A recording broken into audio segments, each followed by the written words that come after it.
మనల్ని కాళ్ళ మీద పడేటోడు వాళ్ళ లీడర్ కాడని. నేను మాత్రం నా జీవితంలో ఎవరి కాళ్ళు మొక్కలే.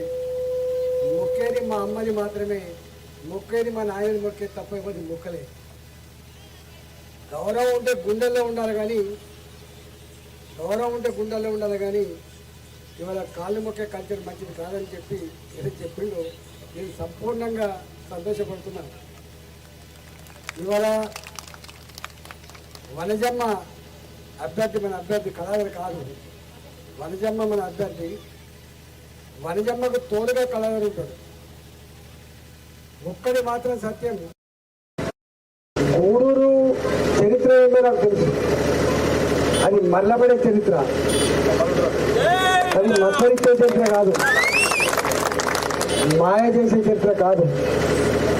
రేపు పోలీస్ స్టేషను, ఓ ఎంఆర్ఓ ఆఫీసు, రేపైనా పని పడితే అయ్యా మనం ప్రజల కోసం ఉన్నాం, ప్రజల సేవలో ఉన్నామని చెప్పి గుర్తు చేయించి అన్ని పనులు చేయించే బాధ్యత రేపు వనజ కలవర్ గారి మీద ఉంటుందని చెప్పి మనం చెప్తున్నాం. వార్డు మెంబర్ల పేర్లు చదివిండు, మళ్ళీ చదవాల్సిన అక్కడ ఉందా? వార్డు నెంబర్ 1 పిల్లల రాజు, గ్యాస్ పై గుర్తు. నా ఉపన్యాసం మీద రాలే, పరిచయం చేయడం కోసం వచ్చిన. వార్డు నెంబర్ 2 గాజుల వనమాల చంటి, గ్యాస్ పై గుర్తు. గుడికందుల మధు, వార్డు నెంబర్ 3 గౌడు గుర్తు. 4వ వార్డు బీరకుంట చంద్రకళ, గ్యాస్ పై గుర్తు. శ్రీమతి మమతా నాగరాజ్ 6వ వార్డు మెంబర్, గ్యాస్ పై గుర్తు. 7వ నంబర్ బయ్యగాని సుమంత్, గ్యాస్ పై గుర్తు. నద్దునూరి శ్రీనివాస్ స్టూల్ గుర్తు. బండి నాగరాజ్ 9వ వార్డు, గ్యాస్ పై గుర్తు.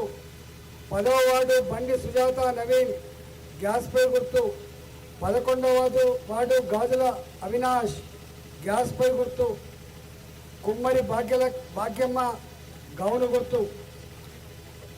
నాయకులు కుమారస్వామి గారు, నడిగ ఓదలు గారు, సదానందం గారు, మురళి, రాజకుమార్, అదేవిధంగా మా ఉప సర్పంచ్గా పనిచేసినటువంటి శ్రీనివాస్, కుక్కల భద్రయ్య, శివకృష్ణ గారు, అచ్చ కుమారస్వామి గారు, వినయ్, రాజేందర్, రాజమౌళి, శ్రీనివాస్.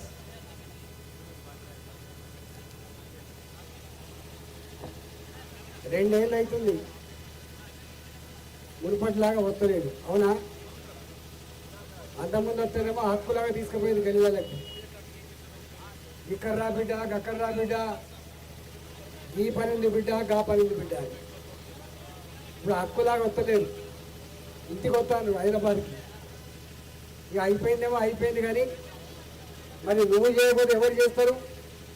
ఈ పని చేసి పెట్టమని దవాఖాన పనో, కాలేజీలో పిల్లలకు సీట్ల పనో, ఫీజులకు పనో, ఏ పని కోసం వచ్చినా కూడా ఇప్పటికీ పల్లెత్తు మాట అనకుండా 25 సంవత్సరాలు నన్ను ఈ స్థాయికి తెచ్చిన నియోజకవర్గం హుజరాబాదే కాబట్టి వాళ్ళకు సేవ చేసుకుంటున్నా ఉంటున్నా. ఇట్లెట్లయిందని చెప్పి అడుగుతలేను, ఎందుకయిందని కూడా అడుగుతలేను.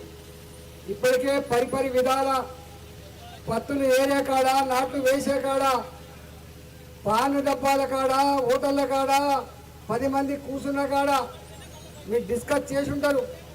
ఆగమైపోయామని చెప్పి మీకు మీరు అనుకొని ఉంటారు. మా జమునమ్మ ఆనాడు ఒక మాట చెప్పిపోయింది. ఆనాడు మీరు పెద్ద గమనించలే. నేనేమో తెలంగాణ గెలిపించాలని చెప్పి అందరు తిరిగి వస్తున్నా. నేను దాదాపు 45 నియోజకవర్గాలలో పార్టీని గెలిపించాలని చెప్పి నేను పోయినా. మీ మీద నమ్మకంతో నేను కోపం మీద కేసీఆర్ మీద కూడా పోటీ చేసిన గజ్వెల్లో అక్కడ ఓడగొట్టాలని చెప్పి పోయినా. తక్కువే ఓటు రాలే, ఇక్కడ కంటే ఎక్కువ 70,000 ఓట్లు వచ్చింది అక్కడ కూడా. కానీ ఇక్కడ మాత్రం కొంగు శాపంగానే కన్నీళ్ళు పెట్టగానే ఏడతామని పాపం ముఖం పెట్టగానే మా గుండె బరువు ఎక్కిందని చెప్పి యాక్షన్ చేయగానే ఓట్లు వేసింది, కొంతమంది గెలిపించింది. ఆనాడు ఏమనేది మా జగనమ్మ, ఒక్కనాడు కనుక ఆయన ఏడిస్తే 5 ఏళ్ళు మీరు ఏడతారని చెప్పిందా లేదా? చెప్పిందా? వీళ్ళు ఎవరు ఏడతారా? మరి మనం వయసుకు గౌరవం లేదు, అనుభవానికి గౌరవం లేదు, ఏది పడలేదో మాట్లాడింది. ఈటల్లో ఏంటంటే తట్టడి మట్టి కూడా తీయలేదు, ఉద్యోగానికి ఏం చేసిందని చెప్తా కూడా చప్పట్లు కొట్టుకుంటారు కొంతమంది. 2 ఏళ్ళు అవుతుందా? ₹1 పని జరిగిందా? ₹1 పని జరిగిందా? ఇవాళ ఏం జరిగిందో అంత తెలుసు. ఇప్పటిదాకా కళాధర్ గారు కానీ బొడిలో శోభ గారు 2 మాటలు చెప్పింది. కాంగ్రెస్ పార్టీ అధికారానికి వచ్చి ఎన్ని రోజులు అవుతుంది? 2 ఏళ్ళు అవుతుంది. నేను అడుగుతున్నా, ఈ ఎన్ని పని చేసిండ్రు? చేసిందా?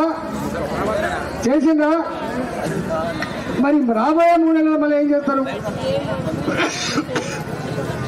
అందుకనే ఇవాళ వీళ్ళు ఏం చేసేది లేదు, ₹1 లేదు. గ్రామ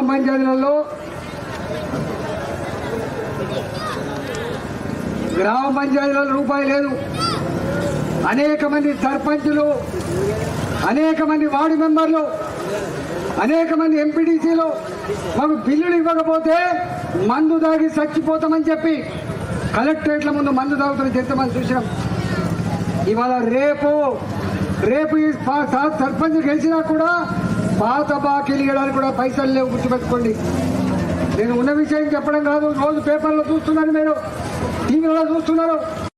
ఏమన్నా డెవలప్ చేస్తే మాలాంటి వాళ్ళ మీద బయట పైసలు తెచ్చుకొని చేయాలి, కళాధర్ గారి చేతులకు వెళ్ళి పెట్టి చేయాలి తప్ప, లేకపోతే 5 పైసల బిల్ల ఈ రాష్ట్ర ప్రభుత్వం మీకు ఇచ్చే అవకాశం లేదు.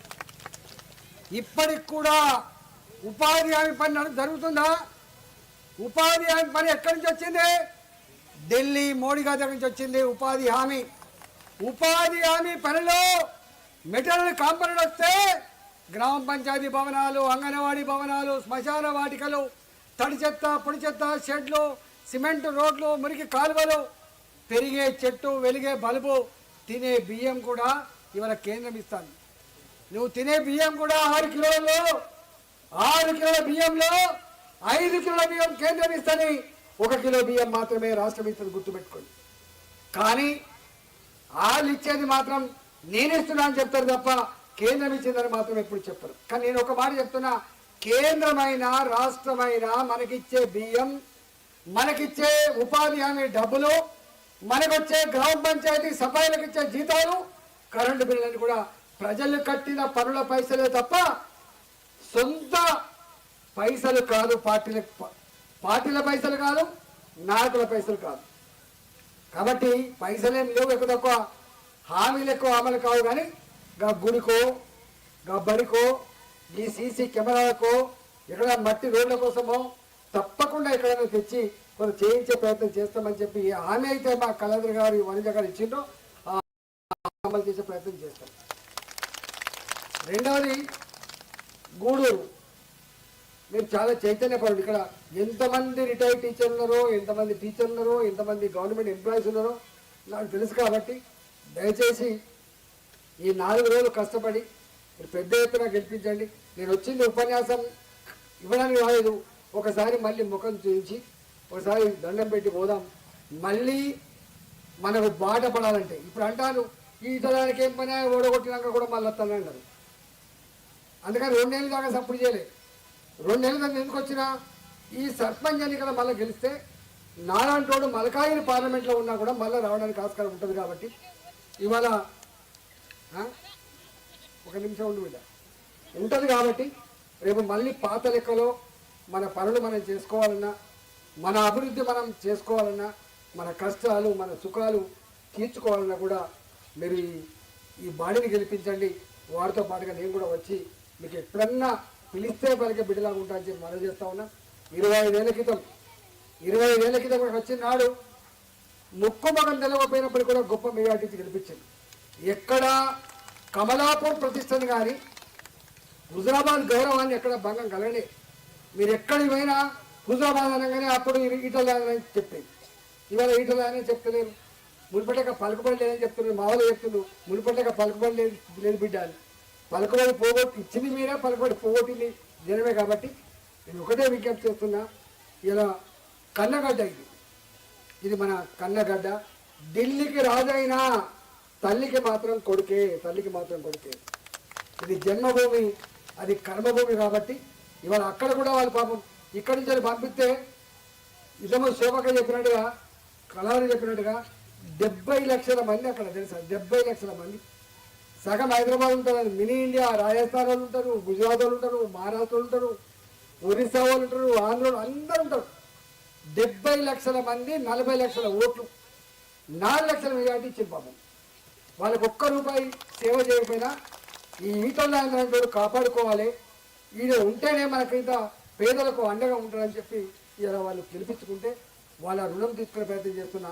కాళ్ళకు మున్నుగితే పన్నుతో పీకే సర్వీస్ చేస్తా అని చెప్పి ఇక్కడ ఎట్లయితే మీ కుటుంబ సభ్యుల్లాగా ఒకటి ఉన్ననో ఇవాళ అక్కడ కూడా ఇంత అంతో ఇంతో మంచి పేరు వచ్చింది.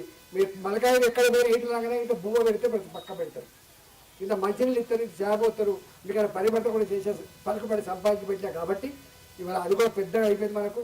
కాబట్టి దయచేసి మళ్ళీ రాబోయే కాలంలో మీరు మనం మళ్ళీ గొప్పగా ముందుకు పోవాలంటే వీళ్ళని గెలిపించండి, మీకు అండగా ఉంటామని చెప్పి తెలియజేస్తూ జై తెలంగాణ, జై తెలంగాణ, భారత్ మాతాకి.